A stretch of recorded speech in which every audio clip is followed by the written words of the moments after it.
twongeye kwakira kandi muhaye ikaze kuri TV show aha turi nk'uko twabibabwiye ni mu karere ka Bugesera mu murenge wa Nyamata itorero rya Nyamata ndetse akaba ari mu ntara y'ivugabutumwa ya Nyamata. Aka kanya twakiriye umuvugabutumwa ndetse akaba ari n'umutumirwa kuri kamera ya TV show. Muraho neza? Muraho neza Ani ni wowe TV show ni ngo Ani TV show ngo nuko ngo witwa Ani. Yego. Witwa Ani TV show. Rero ko njya TV show y'akazi. Show. Kuvuga ngo utanga show. Show no gusobanura ngo ibyishimo. Show zose byo ku mihanda ibivuzwe gusesengura buri kimwe cyose ibitaramo show abantu bakanezera. Yego. Nagushimiye kunyakira kuri Ani TV show. Yego murakoze cyane natwe turashimira ibyo mwemeye ko tubana mu kiganiro ugiye gutangira wibwira bakurikiye Ani TV show. Murakoze cyane amazina ni Pastor Claude Niyonzima umuyobozi w'Ikaze TV Rwanda. Channel yitwa Ikaze TV Rwanda. Abantu benshi barayizi turi mu bihumbi 136. Rero navuga ngo umunezero ni ibyishimo kuba turi hano ku rusengero rwa Adventiste Nyamata kuri tariki ya 4 urwo korali Just Be Singers batanze basohoye indirimbo zabo kugira ngo tubabe hafi tubatwerere tubasapotinge kubw'umurimo w'Imana. Ubutumwa bwiza bwanditswe na Matayo 24:14 kandi ubutumwa bwiza bw'Imana buzigishwa minsi yose ubuhamya bwo guhamiriza amahanga yose n'ibintu bizahera ngo ize. Wa 15 bakavuga ngo ubwo muzabona ikizira cy'umurimbuzi gihagaze ahera h'Imana ubisoma abyitondere.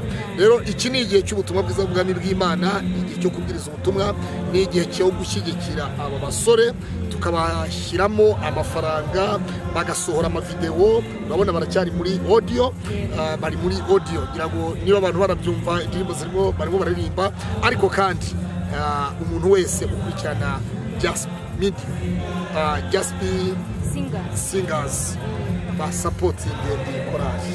Hanyuma rero ari nawe tumushimire uba twakiriye kuri channel yawe. Yes, murakoze cyane. Hari umuntu ushobora kubona Pastor Claude akaba se ni muntu ki, ndagira ngo ubwire umuntu ugukurikiye Pastor Claude ni muntu ki, cyane yuko umaze kuvuga ko ufite channel unavuge n'ibikorerwa hari ushaka kuta abase apoliti nk'umuntu utabashije kuba yajya kuri channel yawe. Pastor Claude ni umukozi w'Imana yubatse, ufite umudamu, ufite abana.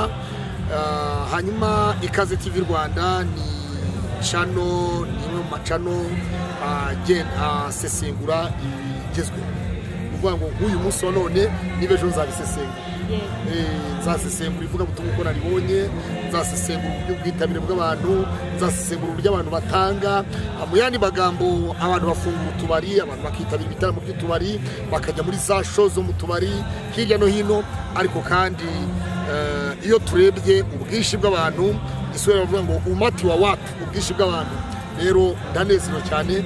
Bavuze bati twumvise radio ijwi ry'ibyiringiro, abandi bati twari turi hano ku rusengero twarabyumvise, abandi bati twatumiwe n'abandi. So ni muri ubwo buryo rero navuga ngo mu by'ukuri ni ibyishimo n'umunezero kubwiriya korali. Imana ihumugisha kandi nibwira yuko n'abantu bakomeze ba supporting iriya korali, kandi nawe bagusapotinge bakora subscribe, like na comment. Nawe niyo support ya mbere mu by'ukuri. Imana igumugisha na cameraman wawe. Yego. Ndagira ngo rero uhereze ishusho umuntu utabonetse ahangaha muri iki gitaramo uko cyari kimeze, ugire na message mubahereze. Umuntu utabonetse ahangaha ishusho turi bumuhe n'ukurisanga kuri Ani TV show. Niba ngombwa muzamafotegi tubishyire no kwikaze TV Rwanda.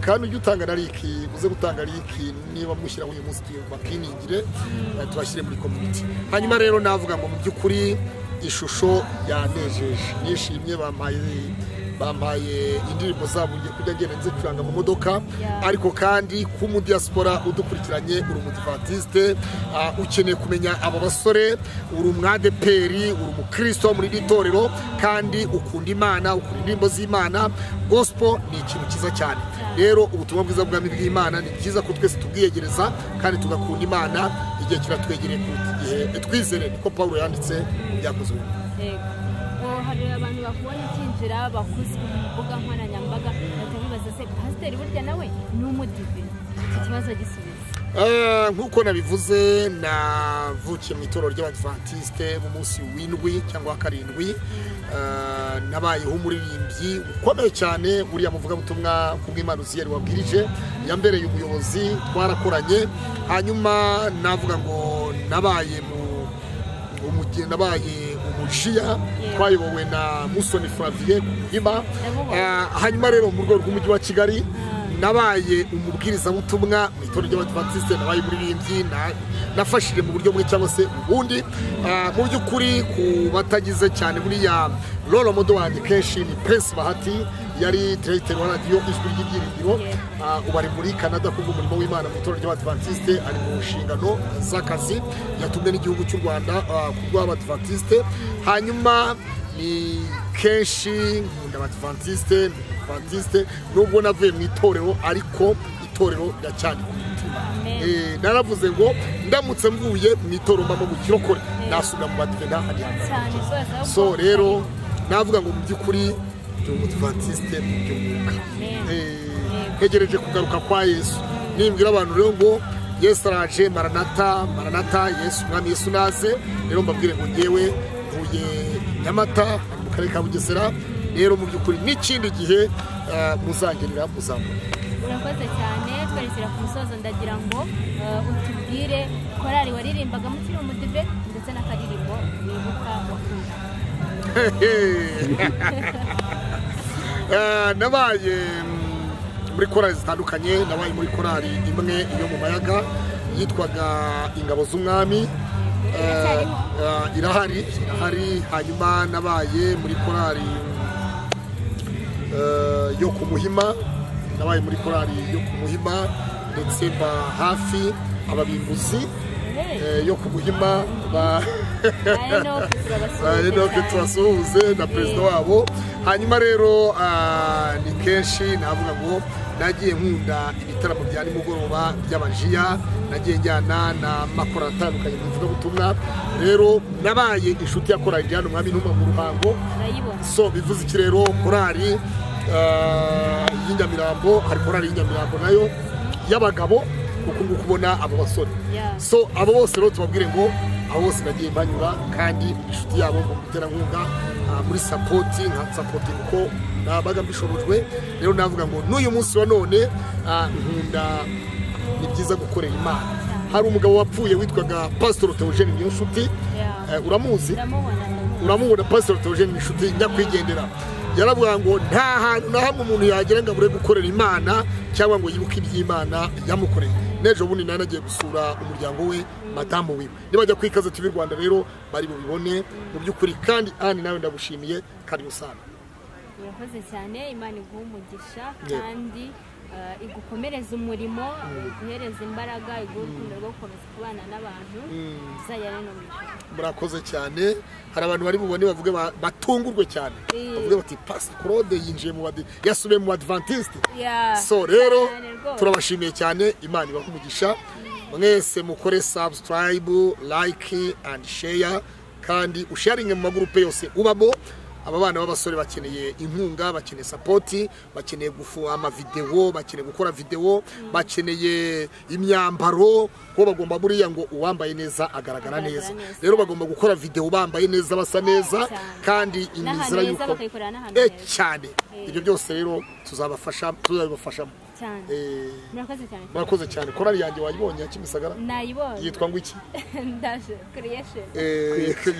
creation so urumva rero nayo iremewe ya Kimisagara ndi vice president w'icyubahiro w'inyakorali ariko se kuri ako kantu uvuze ka visi perezida ni gute ubihuza n'inshingano zo kuba wenda ubarizwa mu rindi dini n'abadive? mu ijuru ntabwo hazajyayo abitwa abadivantisite, ntabwo hazajya abitwa gaturika, ntabwo hazajya abitwa ngo adeperi, ntabwo hazajya abitwa abasilamu. mu ijuru hazajyayo umuntu uyu ufite umutima uboneye, usenga, wicisha bugufi, wemera Imana mu mahanga yose iramwemera cyane rwose. Abantu bavuga ku madini kumvisha ko mu ijuru hazajyayo umuntu umwe, ntabwo hazajyayo abantu bitwa babiri, hazajyayo umuntu umwe. n'ufite wari bwashake uracyari umukobwa, ubundi urashaka umugabo, mu ijuru ntibarongora ntibarongorwa. ayo ni amagambo Yesu yavuze muri Matayo ibice 19 umurongo wa 7. murakoze cyane, turabashimiye. Ane turabashimiye namwe, tubabwire ngo amahoro n'amahirwe akomeze kubana nawe. Amen. Asante neza nongeye kwakira kandi ngwaye ikaze kuri Ane Show. Akanya twashituje mu gitaramo cya Just Singers, ni korali ibarizwa ku itorero rya Nyamata, akaba ari intara y'ivugabutumwa ya Nyamata, akaba ari itorero ry'abadivantisite wa karindwi. Ahangaha kuri kamera twakiriye muraho neza. Tugiye kwibwira abakurikiye Ane Show ubundi tukomeza ikiganiro cyacu. Murakoze cyane. Njyewe nitwa Mbonabandi Faustin, byongeyeho nkaba ndi umwe mu baririmbyi ba korali abahamya b'ukuri itorero rya Nyagihunika, intara y'ivugabutumwa ya Nyamata.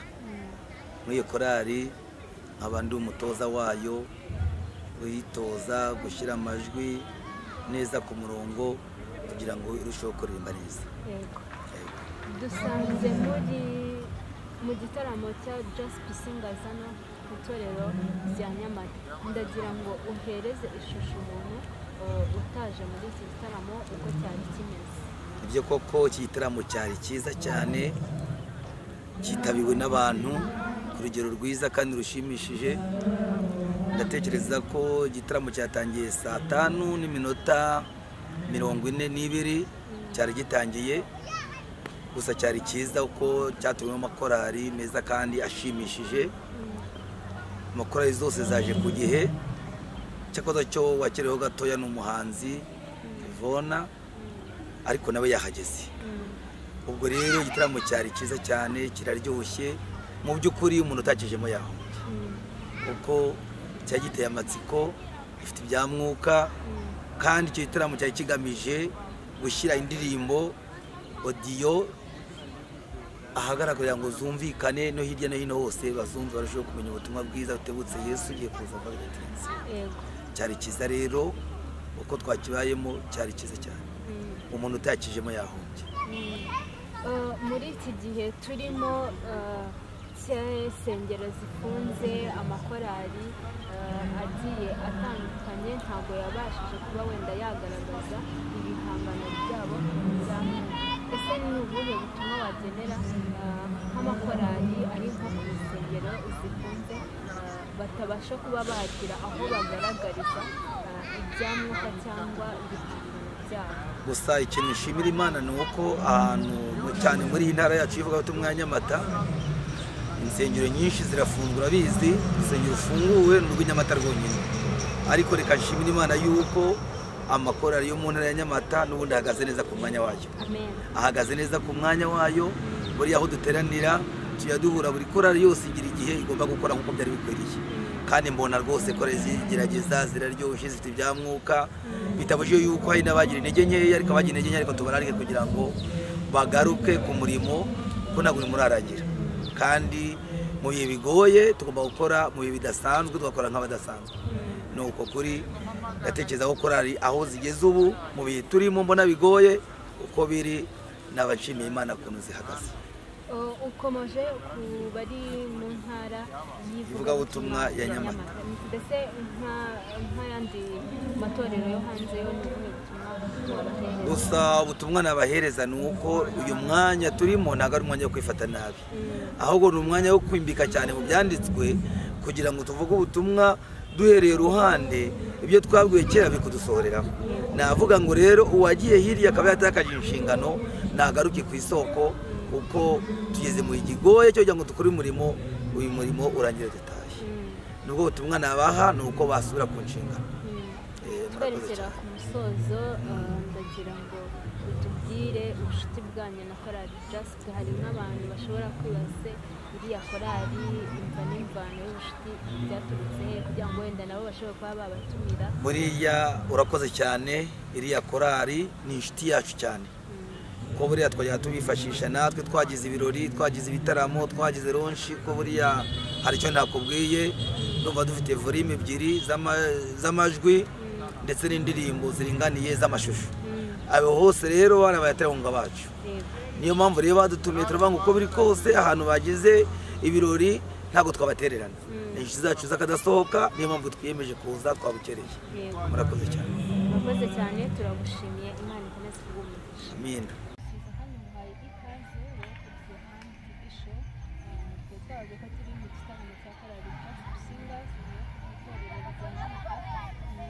yateguye igitaramo, akaba ari cyo twari twajemo twakiriye aka kanya perezida wayo. Perezida, urahaneza?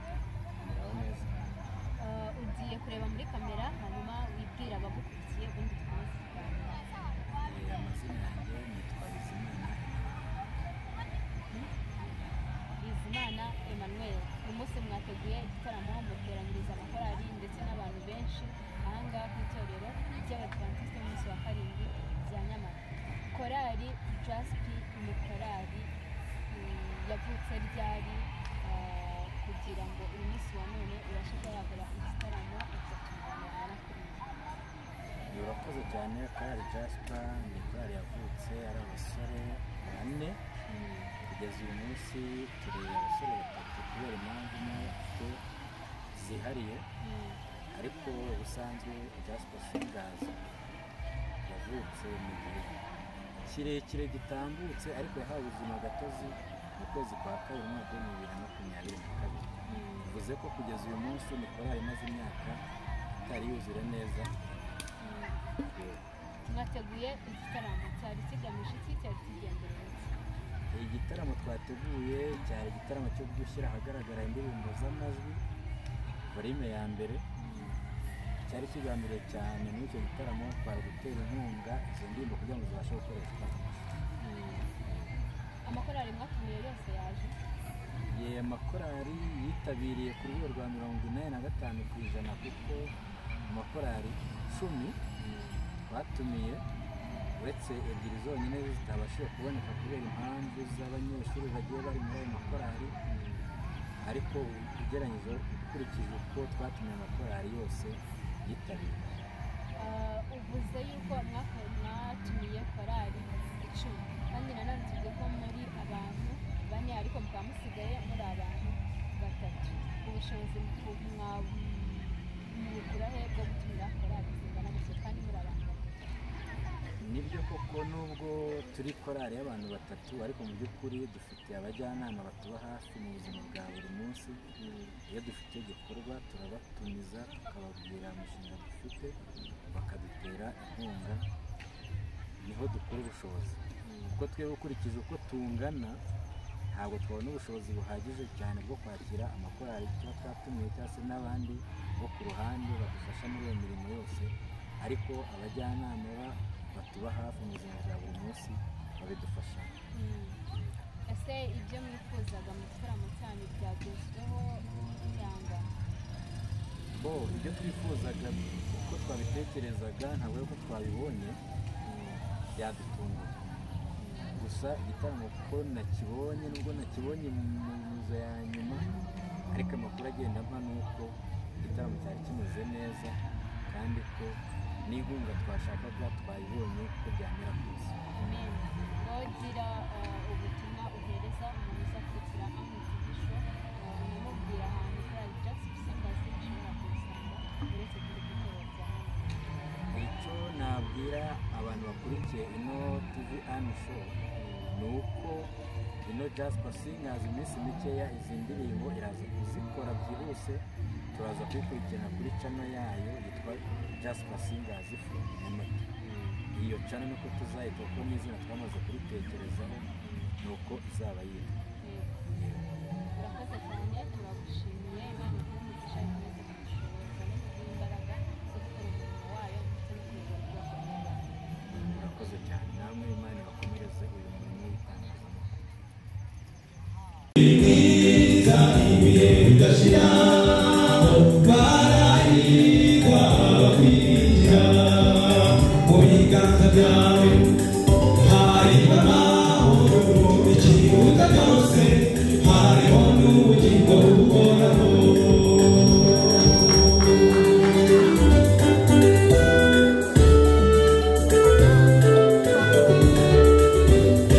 Ohereza abamarayika ngo baturinde bamanuka bazamukira kuturengera niyo mpamvu ntazatinyisho bya satani inarizitse n'umurwanyi ariko si umuneshi ibyo wakoze ibyinshi bintera kwigira ko ibisigaye Mana uzabikora.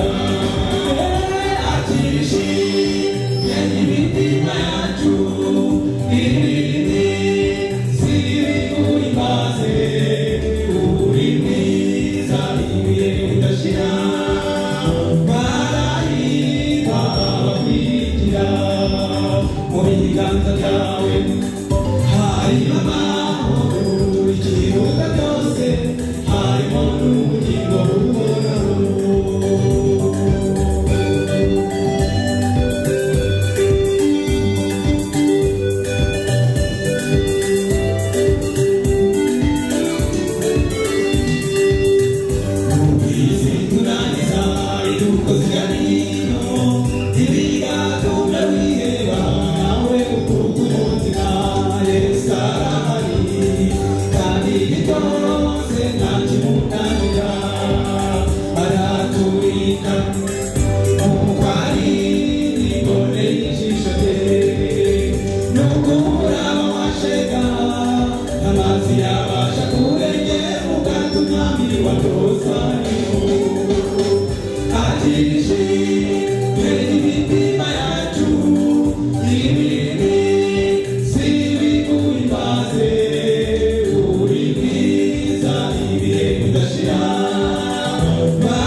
Yeah, my nigga shit, we get up.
Ibita moja tangara,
Agora